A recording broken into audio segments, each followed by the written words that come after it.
मित्रों, my name आदर्श, आपका स्वागत है आदर्श संसेवक चैनल में। एक क्वेश्चन और देखते हैं। मैंने कहा था आपको एक क्वेश्चन और करेंगे, उसके बाद आइगन वैल्यू। ये मत कहना बाकी न्यूमेरिकल मैंने कई बार बता दिया, लास्ट में कराऊंगा। पूरा अपनी यूनिट हम कवर कर लेंगे मैट्रिक्स की, उसके बाद फिर हम प्रैक्टिस क्वेश्चन करेंगे, 50-60 क्वेश्चन करेंगे। ठीक है, आपके पूरा एक क्वेश्चन, किताब छूने की जरूरत नहीं, कोई किताब मत छूइए, यहाँ सब मैं प्रैक्टिस करा दूंगा, डोंट वरी। ठीक है, चलिए क्वेश्चन लिखिए। वेरी सिंपल, इन्वेस्टिगेट, आपको इन्वेस्टिगेट करना है। ठीक है, आपको जांच करनी है। क्या करना है? जांच करनी है, इन्वेस्टिगेट करना है। क्या? 4 व्हाट वैल्यू और गामा और म्यू, या फिर आर। क्या है? गामा कह सकते हैं, मैं गामा कहता हूँ उसको। ठीक है, गामा और म्यू, गामा म्यू इसमें कुछ ना कुछ होगा। The system of equation x plus y z is equal to 6, x plus 2y plus 3z is equal to 10, x plus 2y plus gamma z is equal to mu. देखिए गामा जेड ही आ गया है ना, जेड तो है ही ऑलरेडी, जेड नहीं म्यू। ये वाले गामा की और म्यू की वैल्यू पूछा है। ये कब आएगी? अरे हम इसकी मैट्रिक्स बनाएं, है ना, मैट्रिक्स बना करके एक्लन फॉर्म में चेंज करें तो कुछ ना कुछ तो जीरो बनेगा, और उससे हम इक्वेशन निकाल लेंगे। लास्ट में इक्वेशन निकालते हैं ना, उसी इक्वेशन को हम सॉल्व करके क्या निकाल लेंगे? गामा और जेड की वैल्यू निकाल लेंगे हम, गामा और म्यू की वैल्यू, है ना। ऐसे तो करते हैं हम। तो यहाँ पर ए कैसे निकालेंगे? देखिए ये अगर हम ऐसे ऐसे पहले लिखेंगे तो पहले इसका एक्स लिखेंगे, इसके नीचे दूसरी इक्वेशन का एक्स, यहाँ भी 1, तीसरी इक्वेशन का एक्स का मल्टीपल क्या है? 1, ऐसे करके। या फिर आप जैसे मैं लिखता हूँ वैसे लिखिए, एक्स का बाई का जेड का, एक्स का 1 बाई का 1 जेड का 1 मल्टीपल, फिर एक्स का 1 बाई का 2 जेड का 3, ऐसे इसका 1 2 और गामा। ओके, इक्वल टू में बी की मैट्रिक्स क्या आएगी? 6 10 म्यू। ठीक है, ए डॉट बी या फिर सी लिख सकते हैं। ए डॉट बी लिखिए, डॉट नहीं है, रेसो है, ए रेसो वी। ठीक है, इक्वल मैट्रिक्स बनाइए बढ़िया करके। अब इनके रेसो में क्या ले लीजिए? इनको ले लीजिए, ले लिया। Okay, very good very good very good. एक्लन form करवाइए। देखिए ये आएगा, क्या बचे? 1, ये वाला 1, ये 2, इनको जीरो में कन्वर्ट करना है। ठीक है, तो 1 में देखिए ऑलरेडी यहाँ पर 1 है, इसकी सहायता से हम इन दोनों को हल कर सकते हैं। R2 arrow R2 minus R1, या फिर R3 arrow R3 minus R1। ठीक है, ओके, देखिए R2 arrow minus R1, R3 arrow R3 minus R1। X वाला आप दिखा सकते हैं, XYZ 3 वेरिएबल है। ओके, तो ये दोनों ऑपरेशन इसके अंदर लगाएंगे, ये जीरो ये जीरो। ठीक है, तो ये अब आगे सॉल्व कर लेना अपने आप, जैसे भी करें आप। इतना तो कर ही सकते हो यार। क्या आया निकल के? ये हमारे पास आ जाएगी, ये दोनों जीरो हो जाएंगे, और साथ ही साथ हमारा ये भी जीरो बनेगा। ये जीरो बन जाएगा क्या हमारा? नहीं बन रहा है क्या जीरो? इसमें से हम इसको घटाएंगे तो 2 - 1 है तो बन ही आएगा ना। देखिए बनाया, बनी तो बन रहा है। अच्छा, हमने इसको भी यहाँ से घटाया तो 2 - 1 तो यहाँ भी बनाना चाहिए, तो क्या होगा? यहाँ जीरो आ गया। हमने एक ऑपरेशन और लगा दिया होगा ना, हमने यहाँ पर एक ऑपरेशन और लगा दिया था। आप देख सकते हैं। ठीक है, आप करके देखना। यहाँ पर हमने डायरेक्ट जीरो लिख दिया, यहाँ पर क्या आएगा निकल के? मैंने डायरेक्ट सॉल्व कर दिया, आपको डायरेक्ट नहीं करना है। 1 1 1 आएगा, है ना, बनाएगा, और इधर क्या आएगा? 1 2 3 आएगा। ठीक है, अब यहाँ पर हम R3 में चेंज कर रहे हैं, R2 में चेंज नहीं कर रहे, तो R2 की सहायता ले सकते हैं, R2 की हम सहायता ले सकते हैं। ठीक है, R2 की सहायता लेंगे तो इधर चेंज करने के बाद क्या आएगा? इधर 2 थोड़ी आएगा, इधर 2 में से हम 1 घटाएंगे ना, 2 में से 1 घटाएंगे तो क्या आएगा? इधर 1 ही तो आएगा। हाँ, ये आएगा। अब हम क्या कर रहे हैं? अब क्या आएगा? इधर क्या आएगा? इधर 3 में क्या आएगा? चलो हम कर ही लेते हैं। ठीक है, हमारे पेपर पर कर ही लेते हैं। अरे इसको सॉल्व करने के बाद एक और उसमें लगा देना, एक अब लगा देना। यहाँ पे क्या आएगा निकल के? क्या चीज़ आएगी यहाँ पर थोड़ी, इसको जो हमने ऑपरेशन लगाया है क्या निकल के आएगा? ऊपर 1 1, वो तो 1 1 नहीं रहेगा। क्या आएगा निकल के? ये 1 में से इसको घटाएंगे, 0, 2 - 1 1, 3 - 1 क्या आएगा? 2, और आगे क्या है? रेसो है, रेसो में क्या चल रहा था? ऊपर 6 था और नीचे 10 था, तो 10 - 6 क्या आएगा? 4, नीचे 4, ऊपर वाले को चेंज हम कर ही नहीं रहे। 6 आया समझ में आपको? नीचे में भी ऐसे घटाएंगे, 1 - 1 0, 2 - 1 1, गामा -1 आ जाएगा, गामा -1 रेसो म्यू -6 क्या आएगा? म्यू -6 आएगा, ये आएगा। अब इसमें ऑपरेशन आपको लगाना है। देखिए ये आ रहा है डायगोनल, इसको और जीरो बनाना है अभी। ये जीरो कब बनेगा? इसमें से हम इसको घटा दें, इसमें हम इसको घटाएंगे तो इसमें से अब देखिए आप सोच रहे होंगे यार इसको हम यूज़ करके हम इसमें से दोबारा ना घटा दें। बाबू अगर इसमें से आप इसको घटा दोगे तो जीरो में से आपको 1 घटाना पड़ेगा, 1 नीचे आ जाएगा, है ना। इसलिए हम इसकी सहायता से इसको घटाएंगे, जीरो में से जीरो घटाएंगे तो इसमें कोई इफेक्ट नहीं पड़ेगा। आया समझ आपको?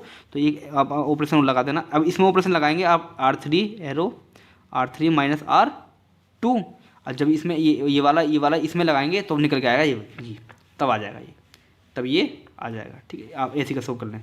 अब देखिए ये भी 0 बन गया। ओके, आया समझ में? करके देखिए, कर दिया मैंने, करेंगे क्या, कर दिया। ये ऑपरेशन लगाइए, ये आ जाएगी निकल के। ठीक है, ये देखिए बन गए। अब कंपेयर कर दीजिए इक्वेशन, मैंने कहा था ना जहाँ भी लास्ट हो जाए। अच्छा, यहाँ पर मैं आपसे पूछूँ रैंक कितनी है, बताओ रैंक कितनी है? चारों लाइन ही जितना है। अब आप कह दोगे रैंक 3 हो जाएगी। नहीं बाबू, गामा और म्यू की वैल्यू आपको पता है क्या? मान लो गामा की वैल्यू इधर 3 हो गई और म्यू की वैल्यू मान लो 10 हो गई, तो क्या इधर 0 0 नहीं बन जाएगा? और रैंक क्या आएगी? 2। तो जब तक इनकी वैल्यू हमको नहीं पता तब तक हम नहीं कह सकते इनकी रैंक क्या होगी। वेरी गुड वेरी गुड, कितने समझदार हैं आप। ओके, तो हम क्या बनाएंगे, इनसे इक्वेशन निकाल करके हम गामा और म्यू की वैल्यू हम निकाल लेते हैं। ओके, क्या आएगा? x + y + z = 6, y + 2z = 4, gamma -3 × z = mu -10। यही आया। Very good. अच्छा, यहाँ हमने पी रेशियो की रैंक फिर भी मान ली है कि गामा मान लीजिए म्यू, मैं इधर मतलब क्वेश्चन में दिखा दिया है कि यहाँ पर मैं पूछूँ 3 है। हालांकि हमको पता नहीं गामा और म्यू की वैल्यू क्या होगी, डिपेंड करता है, लेकिन फिर भी अगर हम देखते हैं तो ऐसी कंडीशन में भी तो रैंक कितनी है? 3 रैंक है ना। रैंक कितनी हम कह सकते हैं? रैंक कितनी है? 3 है। और 3 ही क्या है हमारे पास? वेक्टर है। तो हम कह सकते हैं यहाँ पर अगर ऐसी कंडीशन में है, मान लीजिए इनकी वैल्यू, गामा की वैल्यू गामा ही है और म्यू की वैल्यू म्यू ही है, मान लीजिए इतनी वैल्यू है, यहाँ पर 0 नहीं बन रहा है, बन रहा है 0, मान लीजिए नहीं बन रहा है, इनकी वैल्यू ऐसी है कि यहाँ पर 0 नहीं बन रहा है, तो अब ऐसी कंडीशन में इनकी रैंक क्या होगी? 3 होगी। और 3 ही हमारे पास क्या है? वेक्टर हैं, तो दोनों इक्वल हैं।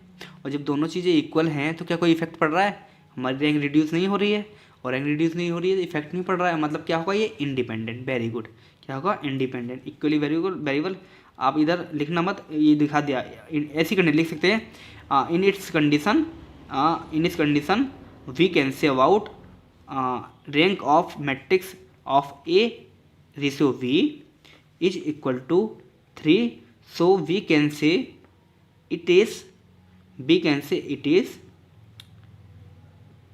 इट इज क्या होगी ये क्या होगी? इंडिपेंडेंट। क्या होगी? इंडिपेंडेंट, क्योंकि रैंक पर कोई इफेक्ट नहीं पड़ रहा है। ठीक है, ऐसे करके आप लिख सकते हैं। ओके, चलिए, तो यहाँ के बाद पहली कंडीशन हमने देखी कि नो सॉल्यूशन, अगर मान लिया हमने नो सॉल्यूशन कब होती? पहली कंडीशन हम नो सॉल्यूशन के लिए हम करते हैं, नो सॉल्यूशन के लिए हम करते हैं। देखिए पहली क्वेश्चन हम यहाँ से कर सकते हैं। यूनिक सॉल्यूशन के लिए क्या करना है आपको? यूनिक सॉल्यूशन हमने मान लिया कि पहला मान लिया यूनिक सॉल्यूशन के लिए। यूनिक सॉल्यूशन कब होगा? जब इनकी वैल्यू 0 नहीं होगी। हमने मान लिया कि गामा की वैल्यू यहाँ पर अगर 3, वो आगे हम सॉल्व कराएंगे, आगे सॉल्व कराएंगे। पहले हम नो सॉल्यूशन वाला जो अलग पार्ट है ना, इनकन्सिस्टेंट, उसमें कोई पार्ट डिवाइड नहीं होते, तो पहले हम वो सॉल्व कर लेते हैं। नो सॉल्यूशन, नो सॉल्यूशन कब होगा? जब पी ए की रैंक पी सी के इक्वल नहीं होगी। पी सी हमारे पास क्या है यहाँ पर? P rank of A ratio V, बात तो एक ही है ना, इक्वल नहीं होगी। अच्छा, पी ए की रैंक बाबू कितनी है? 3 है, और इसकी रैंक भी कितनी आ रही है? ऐसी कंडीशन में 3 आ रही है, लेकिन हमको इक्वल नहीं करनी है। अगर किसी भी तरीके से ये पूरी लाइन 0 हो जाए तो इसकी रैंक क्या आएगी? 2, और उसकी रैंक क्या है? 3 है, तो इक्वल होगा। ये 0 कब होगा? जब गामा की वैल्यू यहाँ पर 3 और म्यू की वैल्यू हो जाए 10। तो हम लिखेंगे अगर यहाँ पर गामा की वैल्यू 3 हो जाए और म्यू की वैल्यू क्या हो जाए? 10 हो जाए, म्यू की वैल्यू क्या हो जाए? 10, लेकिन यहाँ पर नोट 10 लिखा है। हाँ ठीक, हम सही समझा रहे हैं, गलत नहीं समझा रहे, चिंता मत करिए, मैं भी कन्फ्यूजन दूर करूँगा आपका भी कन्फ्यूजन। हमने क्या माना? पी ए की वैल्यू क्या है? रैंक क्या है? 3, और इसकी रैंक मान लीजिए यहाँ सब 0 हो जाए तो क्या हो जाएगी? 2, तो इसकी 3 इसकी 2 है ना, तो क्या हो जाएगी? नॉट इक्वल टू, तो हम कह सकते हैं क्या होगा? No solution. लेकिन जिस तरीके से यहाँ पर गामा और म्यू के ऊपर डिपेंड कर रहा है, अरे यही तो ए है और डिपेंड किस पे करेगा? गामा पर। तो यहाँ भी तो बाबा गामा है, हम तो भूल ही गए। जब तक इसकी वैल्यू हमको पता नहीं चलेगी, क्या हम बता सकते हैं इसकी रैंक क्या है? नहीं बता सकते ना, तो हमको यहाँ बताना पड़ेगा। अगर मान लो यहाँ पर गामा 3 हो जाए तो ये 0 हो जाएगी, और ये 0 होगी तो ये पूरी 0, मतलब ये पूरा ए है हमारे पास, मतलब इसकी ए की रैंक कितनी आ जाएगी? 2। Very good. तो यहाँ पर पी ए की रैंक कितनी आएगी? 2। अगर गामा क्या है? 0 है। यहाँ से पता लगाएंगे, यहाँ से पता नहीं लगाएंगे। पी ए हमारा, अरे इसको सॉल्व भी तो करना है आगे, और हम यहाँ पर सॉल्व हो तो रहा है, हम अलग से क्यों करें? यहाँ पर ये ए है, और जब हमने इसको मिला दिया इसमें तो क्या बन गया? वो पी सी बन गया, है ना। तो और पी और सी तो देखना हमको। तो पी ए में अगर गामा 0 हो जाए, गामा 3 हो जाए, गामा की वैल्यू क्या हो जाए? 3 हो जाए, गामा की वैल्यू क्या हो जाए? 3 हो जाए, गामा की वैल्यू अगर 3 हो गई तो पूरा 0, और ये 0 है ही, पूरा 0, रैंक कितनी आएगी? 2। तो यहाँ पर ऐसी कंडीशन में क्या आएगी, पी ए की रैंक 2। अच्छा, और म्यू की वैल्यू भी अगर हमने 10 रख दी तो पूरा 0 हो जाएगा ना। तो अगर मान लीजिए म्यू की वैल्यू 10 मान ली तो ये भी 0, और इसको रखते ही इस पूरे की वैल्यू क्या हो जाएगी, 0। भैया वो तो इक्वल आ जाएंगे, हमको क्या करना, नॉट इक्वल। तो ऐसी कंडीशन में हमको कहना पड़ेगा, अगर नो सॉल्यूशन हमको उसको कहना पड़ेगा तो पी ए की और पी सी की रैंक नॉट इक्वल टू। इसका मतलब अगर हम गामा की वैल्यू 0 रख दें, वो गामा की वैल्यू हम 3 रख दें तो उसकी रैंक आ जाएगी 2, और म्यू की वैल्यू हम 10 ना रखें, कुछ भी रख दो, तो क्या ये 0 बन पाएगा, और 0 नहीं बनेगा तो पूरे की रैंक क्या आएगी, 3। Very good. तो दोनों, इसकी 0 आएगी, गामा की वैल्यू 0 रखने पर इसकी 0 आ जाएगी, और इसमें गामा की वैल्यू 3 रखेंगे तो इसकी तो पर्टिकुलर 0 हो जाएगी, और गामा की वैल्यू इधर 3 रख के और म्यू की वैल्यू 10 ना रख के पूरे की रैंक 3। तो नोट दोनों क्या होंगे, नॉट इक्वल। तो यहाँ पी सी की या फिर P A race of V की वैल्यू क्या आएगी, 3। कब आएगी, जब गामा की वैल्यू इधर 3 और म्यू की वैल्यू हम क्या ना रखें, 10 ना रखें, बिकॉज नो सॉल्यूशन। ओके, आया समझ में, ठीक है। अच्छा, नो सॉल्यूशन के लिए तो हमने देख लिया, अब आते हैं यूनिक सॉल्यूशन। अच्छा, यूनिक सॉल्यूशन कब होगा, जब पी ए की रैंक पी ए सी के बराबर होगी, अगर वहाँ गामा की वैल्यू हम 3 ना रखें, गामा की वैल्यू हम 3 ना रखेंगे, और गामा की वैल्यू जो हम 3 रखेंगे ही नहीं तो वो 0 होगा क्या, वहाँ पर देख लीजिए आप ऊपर अपना देख लीजिए, नहीं होगा 0। जब वो 0 नहीं होगा तो पी ए की रैंक कितनी आएगी, 3 आएगी, पी ए की रैंक कितनी आएगी, 3, और म्यू की वैल्यू हमको यहाँ क्या नहीं रखनी है, 10 नहीं रखनी है।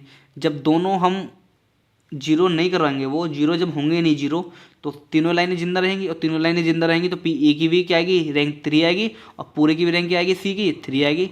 तो पी ए और पी एस की रेशियो क्या आएंगी, दोनों सेम आएंगी। तो हम कह सकते हैं कि वो होगी किसके, यूनिक के लिए। अच्छा, यूनिक के लिए एक चीज़, ये कंडीशन जो हमने बताई, ये वाली कंडीशन भी अप्लाई हो सकती है कि गामा की वैल्यू 3 ना रखें और म्यू की वैल्यू 10 ना रखें। इसमें एक कंडीशन और, mu may be have any value, mu की वैल्यू कुछ भी हम रख सकते हैं। मतलब अगर आप कहेंगे 10 रख दें तो हमने इधर, हाँ अगर आप वहाँ पर 10 रख देते हैं, अगर वहाँ पर आप देखिए, दिख रहा है आपको, अगर आप वहाँ पर 10 रख देते हैं, आप कहेंगे कि यहाँ पर हमने म्यू रखा, हमने 3, तो ये तो 0 बन जाए। हमने यहाँ म्यू 3 नहीं रखा हमने, क्योंकि हमको इक्वल नहीं करनी है, 3 नहीं करा, उधर हमने म्यू को 10 नहीं रखा, तो दोनों नॉट इक्वल टू, इसकी भी 3 आ जाएगी रहेंगे, इसकी भी क्या आएगी, 3। बाबू ये एक अलग मैट्रिक्स नहीं है, सी क्या है, ये पूरी है। पी ए की बात करेंगे तो इतना देखेंगे, और पी सी की बात करेंगे तो ये भी इंक्लूड है, नहीं समझे, वेरी गुड।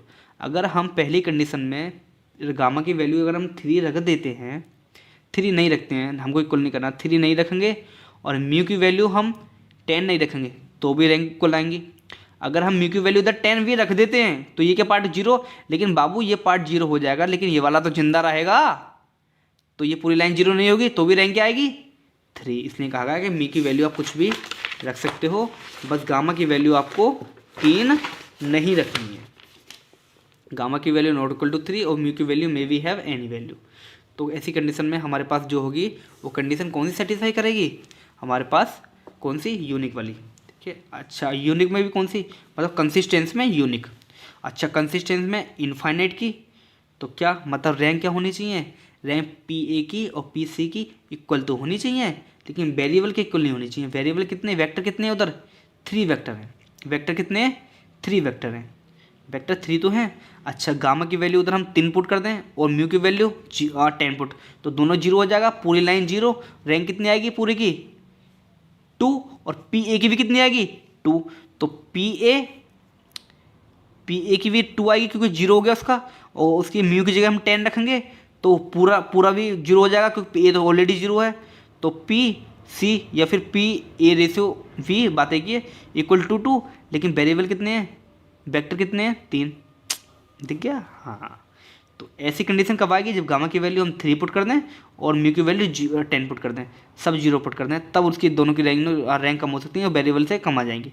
तो ऐसी कंडीशन अगर गामा की वैल्यू हम 3 और म्यू की वैल्यू 10 रखेंगे तो बिल रिड्यूस वो रिड्यूस हो जाएगी, और ये हमारी सेटिस्फाई कर जाएगी किसको, इनफाइनाइट सॉल्यूशन को। Okay, thank you so much, like and subscribe to my channel Adarsh Samsevak. इसके बाद हम करेंगे eigen. Eigen is the most important. Okay, समझ में नहीं आ रहा बताओ, समझाने का तरीका ठीक है तो समझाओ। Thank you.